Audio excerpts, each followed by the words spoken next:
soit Jésus-Christ. Sa grâce et sa paix soient avec vous.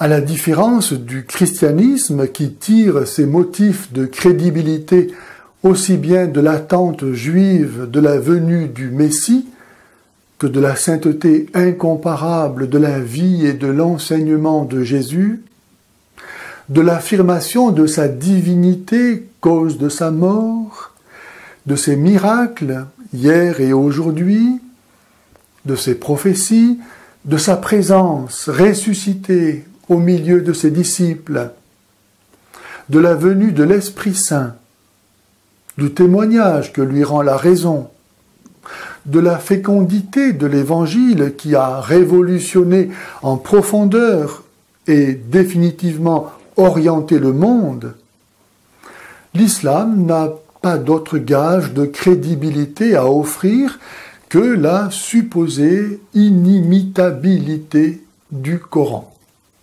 C'est ainsi qu'à plusieurs reprises, dans le Coran, Allah lance aux incrédules le défi d'apporter une sourate ou des versets semblables aux siens.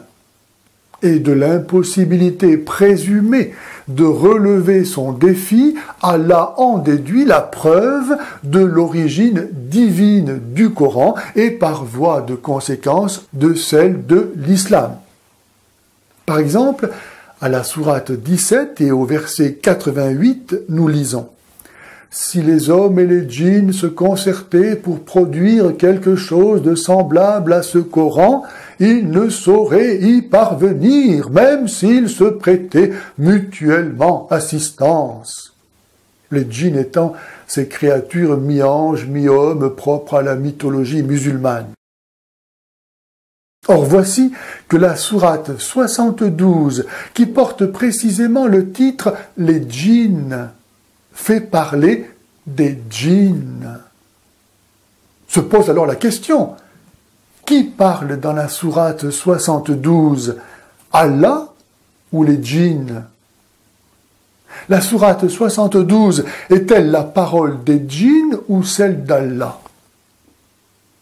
En tout cas, une chose est sûre, du fait que la parole des djinns est reconnue par le Coran, et donc par Allah, semblable aux autres paroles du Coran, le défi lancé par Allah est relevé.